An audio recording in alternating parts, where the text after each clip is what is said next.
Welcome to Sky Team's People First with Morag Barrett. Welcome to this week's episode of People First. And my guest this week is actually a returnee. So welcome back, Robert. I am excited to reintroduce you to Robert Glazer, who is the founder and chairman of Acceleration Partners, a global leader in partnership marketing. And we're here today to talk about his brand new book, one I recommend that you get your hands on ASAP, which is called Rethinking 2 Weeks Notice, Changing the Way Employees Leave Companies for the Better. So welcome back to People First, Robert. Thanks for having me. I'm looking forward to this. And I read the book. This is definitely one that can be read on a short flight, a short commute. Yeah, I write books that I would like to read, which are shorter and to the point. Yeah, this is definitely what they would describe, or I will describe, as consumable. But it's challenging our approach to how we come to the end of a professional working relationship. And throughout our careers, we are led to believe that 2 weeks notice, if you're lucky, is the way to do it on either side. But you are turning that on its head, and we can tell that Rethinking two weeks notice is the title. So tell us a little bit about your inspiration and frustration with how professional relationships come to the end at the moment.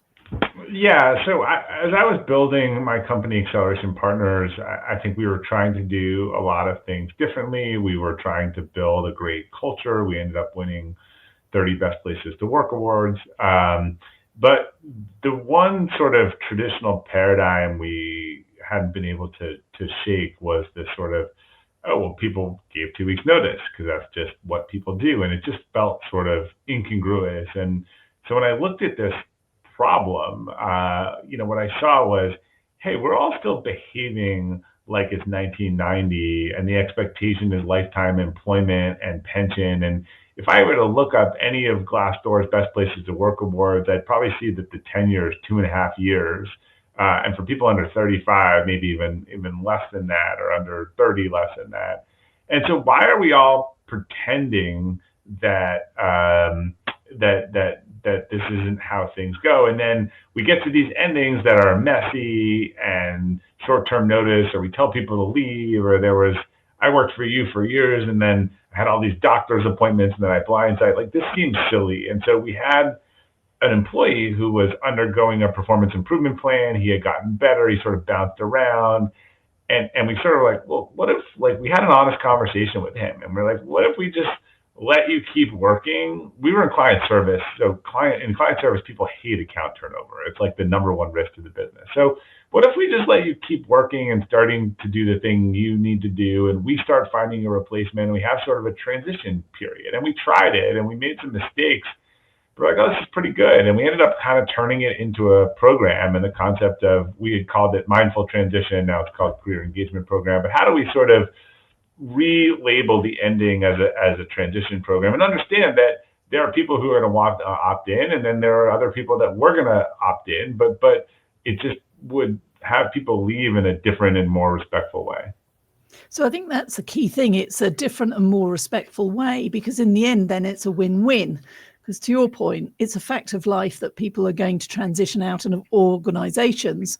And wouldn't it be better if we could do it in a way where the story they tell others, other prospective employees, clients, partners, whatever it might be, that it was a good exit versus an ugly exit? So yeah, and that goes both ways, right? So a lot of employees think they're doing the right thing and just giving 2 weeks notice, but they may have had a mentor put a lot of time into them, and they're kind of blindsided, and it doesn't end.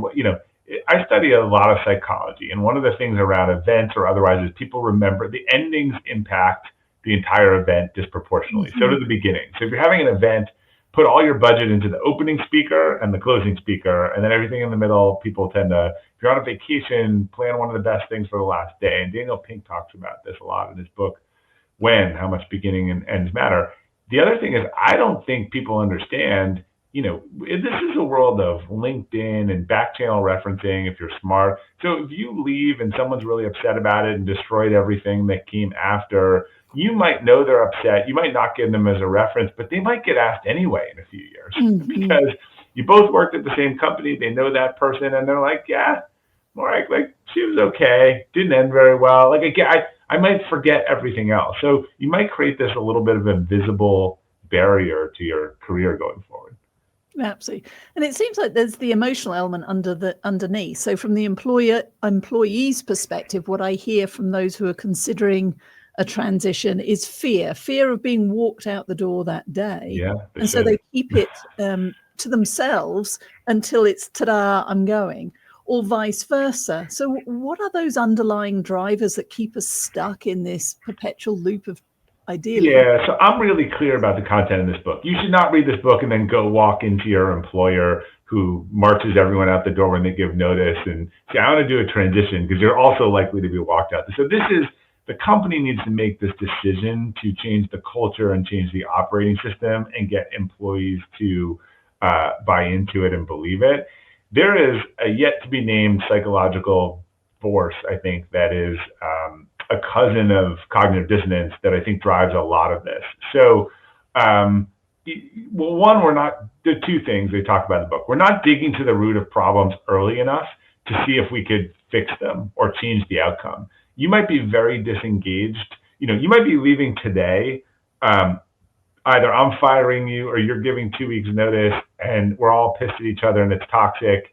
And if I had rewound the tape to 9 months ago, there was probably some signs of disengagement and you were a high performer. If I dug in, I might have dug in and gotten a few different answers. One is, hey, I lost my childcare and my schedule is kind of a mess right now and it's putting a lot of pressure on me, and so I'm messing up at work. And like, okay, well, here's how we can work with this temporarily. Or, hey, I left the sales marketing team to come into sales. I'm regretting sales. I don't think it's for me. I think I'd be better going off back to the sales team. Well, or you know what? I know we're hiring people that get paid more than me. I'm really frustrated. I was looked over for a raise, and I might say, you know what, Mark, you're totally right, and we need to fix this, and we don't want to lose you. Or maybe say, look, this is a remote company. I decided I want to go back in the office. So the outcome is disengagement and poor work. But by having the relationship and to dig in, each of those requires a different solution. And it might put us back on a great track. The first two, I might be like, well, let's work out the schedule. Person comes back the next month. We figure it out. You do what you need to do. I support you, but you have to do it. The second one, we transfer you back to sales. And the third one, we say, we're not going to get offices. So how about I help you do something different now and not wait, 6 more months. So that's sort of on the root side. The other thing is that I think when employers realize that when I in the mind make the decision in my mind that you're not going to work out or this isn't working out, the way cognitive dissonance works is we can't hold these two opposites in our mind. So person doing bad work and good person, these are very strenuous for our brain. So I have to reconcile it. So what do? I think I tend to make you out as a bad person over the next month or two. See, she's messing up again. She's not coming to work. You can't trust her. So now I can fire you, which is the opposite, the 2-week severance. And I can sort of, put all of that together, and it's like, it just makes sense to me. I actually think we need to do the opposite and say, hey, look, love you, but you've been below quota significantly for 4 quarters in a row in our sales team, and you're objectively the lowest performer. Like, do you want to be in sales or what's going on or otherwise? So we don't use the opportunity I don't think leaning into the relationship and holding the performance threshold are mutually exclusive. In fact, I think it's helpful to say, look, I care about you. This is not working. Like, what are some other options, either internally or externally, that we could start a conversation about before this gets too late? All the things I talk about in my book are on the table before it becomes toxic and irredeemable. But it really means moving the timeline back from what people normally look at. Well, in fact, in the book, you make the comment about even on the onboarding is making new hires aware of the open transition program that you have Acceleration Partners from day one. So they're already thinking about how does the dismount happen in right. an elegant. Dismount, that's great. I should have used that. Dismount, because a lot of people don't know how to get off the horse, right? And look, it sets a couple things. You're not going to be here forever, and that's fine. Here's how we do it here, and it's different. And also, if you made the wrong choice, there's a way out of here. Like, this isn't a mess. a lot of people, probably the employer and the employee, know. I'm a big believer that I hear a lot of excuses. Well, you might not have trained anyone well, or you owe it to them, or that. I'm back to that starts well or doesn't start well. I can tell you in our 15 years of running the business, things that started poorly ended well about 1% of the time. And I'm a big believer in, I don't care, we could have screwed it up, you could have screwed it up, but I think when things happen a lot, you should play the odds.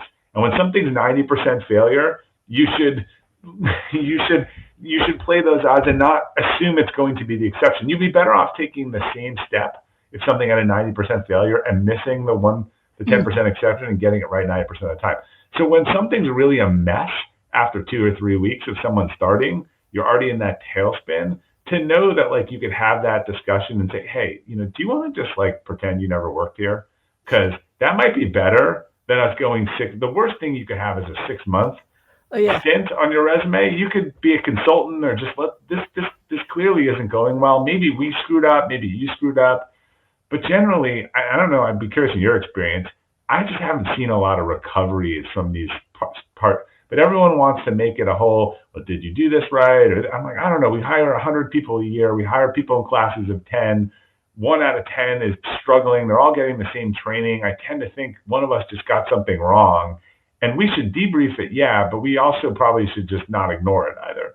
Yeah, I've seen in my experience coaching leaders, even just moving from one team to another or from one role to another with a different mix of responsibilities can allow somebody to shine. Because let's face it, nobody comes to work wanting to do a bad job, to annoy their colleagues, to just generally create or experience friction. Some, maybe 1 in 100 to annoy their colleagues, but yes, it's a small number. I'll give you that. It's a small number. But the rest of us, we're just trying to do our best, which is pay the bills, have a bit of fun, get our stuff done, and feel like we belong and are contributing to something bigger than my office bedroom or the camera in front of us. And we lose sight of it. And interesting, as I was reading the book, it caused me to reflect back on my corporate career. And I see this playing out, especially in startup environments where you might have leaders who thrive in the blank sheet of paper, let's build something, let's iterate as we go. But as soon as you start to reach a point where you're looking for sustainability, scalability, replicability, i.e. creating standard processes, those leaders stay. And invariably, it's the square peg in the round hole. It doesn't suit their needs, and it causes all sorts of other issues. And so a way for an elegant dismount in that scenario would have been powerful and reduced a lot of stress and angst, I think, in the organizations that I'm thinking of for those who remain after they've gone. Yeah, no one wants to do poorly, as you say, and people know when they're not doing well, and then they start getting angry and resentful because back to psychological. So if I'm doing terribly in the organization, I can't blame myself, right? I've designed it. So I'll start acting like the company's out to get me, and all of these problems sort of happen. And I just think that a manager's ability early on, when as I kind of explained the principle before, we're treating symptoms, and a performance improvement plan is treating the headache. Well, you might have a headache because you're allergic to gluten, or you might have a headache because you're dehydrated, or you might have a headache because you have brain cancer, right? The Tylenol will kind of cure the headache, but it won't deal with the root. And we're just not having enough managerial discussion, say like what's going on here? Or when there's a problem, instead of saying, look, the performance is bad, okay, we know that, but why? Like, you seem disengaged, and people won't be honest with you unless you've developed some psychological safety. But if you have an ability for better outcomes that says, look, you don't want to do sales. If I know that, we've had multiple employees that we've put in other roles as they came open because there was a conversation where they said, I don't want to be doing this much longer, or maybe like another 6 months. And if that conversation hadn't happened, we might have lost them, rather than found a different role for them. So I love what you're saying there, because it's one conversation at a time, one relationship at a time. And you talked there about the managerial conversations. So I'm curious, when you introduced this and it started to blossom within Acceleration Partners, how and where do roles and responsibilities for HR, whoever owns the people strategy, and the line manager start and stop? because I can see in many of my clients, it's assumed that HR are going to take care of this. And that, in fact, causes the rapid separation versus getting in Right. soon. So how did you handle that as you were working out the kinks? HR kind of is the marketing piece, right? Here's the option, letting employees know about it and marketing, but the bread and butter comes down to the manager. And I've had people say, well, could I do this, as the default on my team if it's not HR sort of? I'm like, you totally could, because you could just have the agreement with people, you could do stuff, and then you can let HR know when they needed to know, whether it's a month out or whatever way it is. Like, no one's going to tell you can't kind of do these things unless you have a very strange company that's very unhealthy, telling you don't do healthy things that's creating better outcome for your teams. So HR helps facilitate, they help set up, adopt it, but this really happens from good conversations with managers and leaders where they're digging into problems, figuring out what's solvable, what's fixable, and what's not. Some things are not solvable, and you should actually start that transition program sooner rather than later. Someone who wants to work in a totally different, industry or otherwise, someone who wants an in-person and you're remote, someone who doesn't align with the values, let's move on these things earlier rather than later. I go back to a story from about a year ago, someone who was sort of entering an employer-led, transition at our company. And I think this is always what's interesting. They've been doing okay. They've been sort of happy, for a while, but maybe not as happy. And in that discussion, but I don't think they would have done anything. I don't think they would have started it. But then we said, look, let's help. We can help you. You want to make introductions. What do you want to do? They listed a different role in different industry. When you kind of said, what do you want to do next? It was the opposite of what our company did. So I just thought that was interesting. Here they are, they like the people they work with, but they're clearly doing work or in a way that they didn't really want to be doing. And that can only go on for so long. So I know in your work, you talk about there are 4 principles, 4 elements that need to be in place for an effective open transition program. And can you talk a little bit about what those are? Sure. So the first is psychological safety. And I think people reading this, but you shouldn't do anything like this unless you have basic psychological safety in your organization. And this is where people can have one-on-ones, there are feedback loops, they can see that truth to power is okay. And we could do a 2-hour episode on how you develop psychological safety, so I won't go that far into that. 2 is kind of open communication, right? These regular check-ins, town halls, I call them collection points. How are you collecting all this data so what's going on and getting kind of transparent conversations going on across the organization? Look, sometimes there's a problem that's affecting multiple employees. Sometimes there's a toxic client, and if you don't know about this, you can't address it. You're going to have 5 employees that want to quit, right? We've had that problem. The third principle is just mutual respect. Look, it's fine to say that you're on the sales team and being at 50% of quota for 4 quarters is not sustainable and we can't continue going with that. It doesn't mean you need to be disrespectful to the person. So, we're talking about these things, it's leaning into the relationship, talking about, focusing on behaviors, not character. There's a lot of character assault that goes on that people carry with them for years. And then the output of that is just commitment to be mutually beneficial outcome. So how can I get a good result here for the company and for the person? So if you have psychological safety in your organization, if you have open conversations, if you have people that are being respectful and committed to that, and that they trying to find mutually beneficial outcomes, you will have a lot better options than if you don't. So when it comes to the program that you have in place, is it a finite program? I mean, is it sort of 2 weeks? Are we now just using fancy words and saying it's now a 3-month notice period?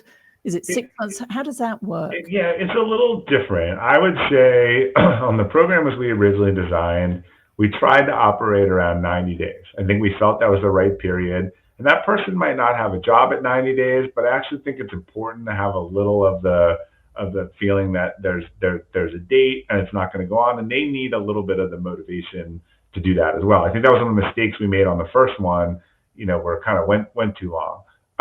Things that are already going a little south, you'd probably want a little shorter.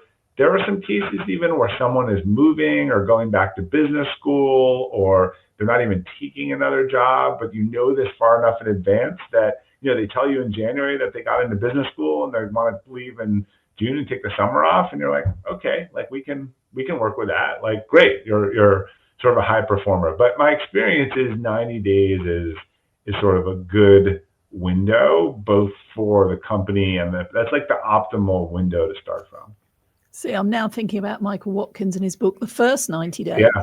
And this, when I'm working as an executive coach with my last leaders, 90 days. Yeah. and then thinking it's the last 90 days. It's how do you want to leave? You've decided you're done, but now how and who do you need to tell and bring into that process? And what do you want people to say or remember once you've gone versus just ripping the Band-Aid off and walking out? So, and we give a lot of, again, I am not as involved in it now. I'm just on the board of the company. We gave a lot of latitude to people. We said, look, at some point people need to know based on this, but you can control this. And here's the business reasons why people would have to know.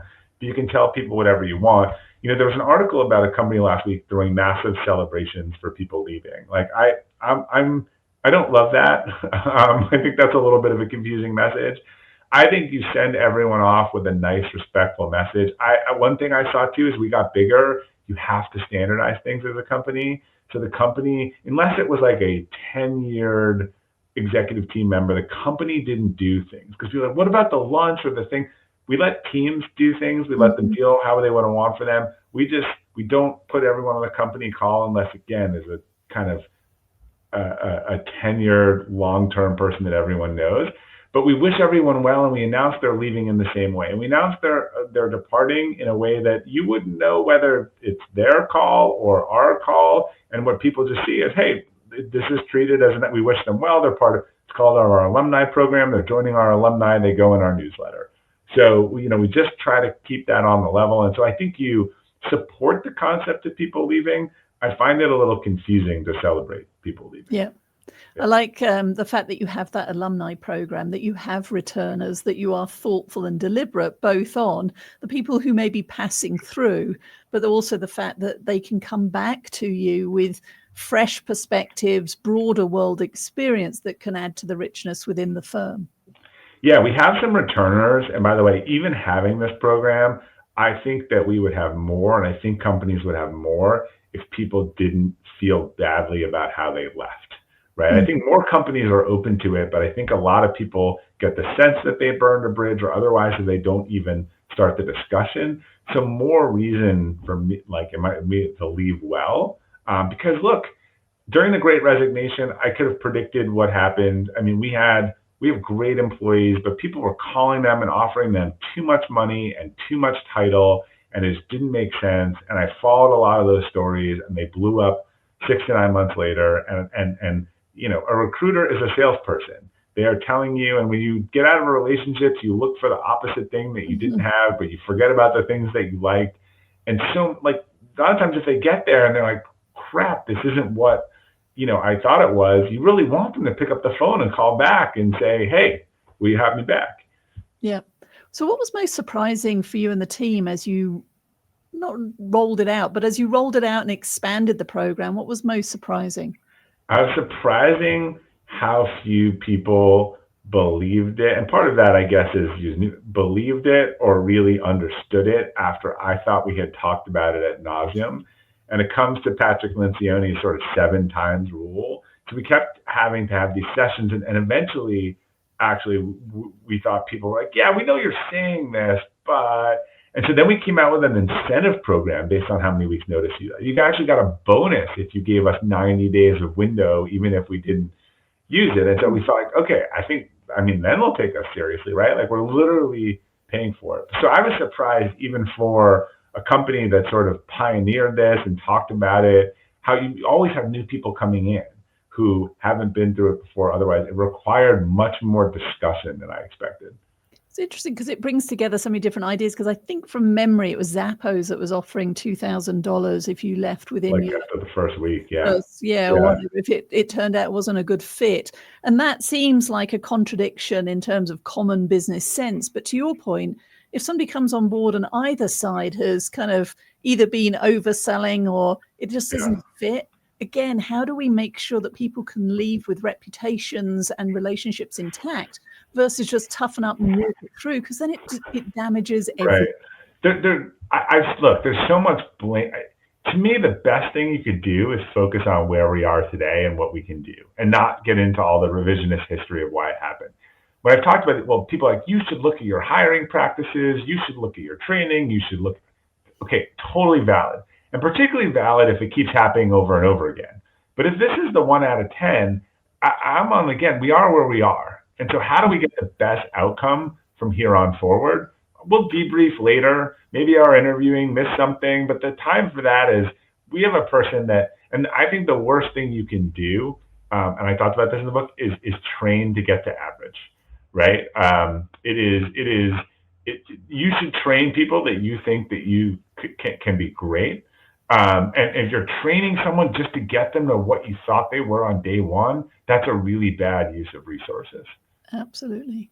So what's one message or insight you hope that listeners and people watching this video are taking away from this conversation? So I've had so many people who saw the TED Talk or read the HBR article before the book, which had all this detail, tell me that they saw something about it, they had one of these things coming up. And without the whole program, they just decided to try the honest conversation part, and they were shocked how well it would work. So don't get overwhelmed by all of this, particularly if you're a small company and something's not working. Like, just try the honest conversation. Like, hey, seems like this isn't going well. Like, is this what you want to do? Like, how can I help you? Is there something else you want? And see where that leads you. And I think you'd be pleasantly surprised. Okay. Where can people go to learn more about you, your work, and this amazing book? They're all in the same place. If you go to Robert Glazer, glazer.com, which is under my name, you'll find my books, podcast, everything right there. Actually, if you click on the tab that says Friday Forward, it'll take you to my Substack, and the first 3 chapters are right in the header. You can read the first 3 chapters for free on my Substack, which is probably about 30% of the book. You'll either get value from that, or you'll be like, you know what, this sounds interesting. I want to learn more. And it's the book's only a couple dollars anyway if you're interested. Go for it. I'd strongly recommend it. It is a quick read, but a high impact. And I definitely recommend signing up for Robert's newsletter, Friday Forward, which is full of scintillating and pragmatic tips and perspectives on the world of work. Robert, thank you so much for being with me. I'll make sure all of that information is in our show notes. Wishing you ongoing success. Thanks for having me again. Thank you so much for joining Morag today. If you enjoyed the show, please like and subscribe so you don't miss a thing. If you learned something worth sharing, share it. Cultivate your relationships today when you don't need anything before you need something. Be sure to follow Sky Team and Morag on LinkedIn, Facebook, Twitter, and Instagram. And if you have any ideas about topics we should tackle, interviews we should do, or if you yourself would like to be on the show, drop us a line at info@skyteam.com. That's SKYE team.com. Thanks again for joining us today, and remember, business is personal and relationships matter. We are your allies.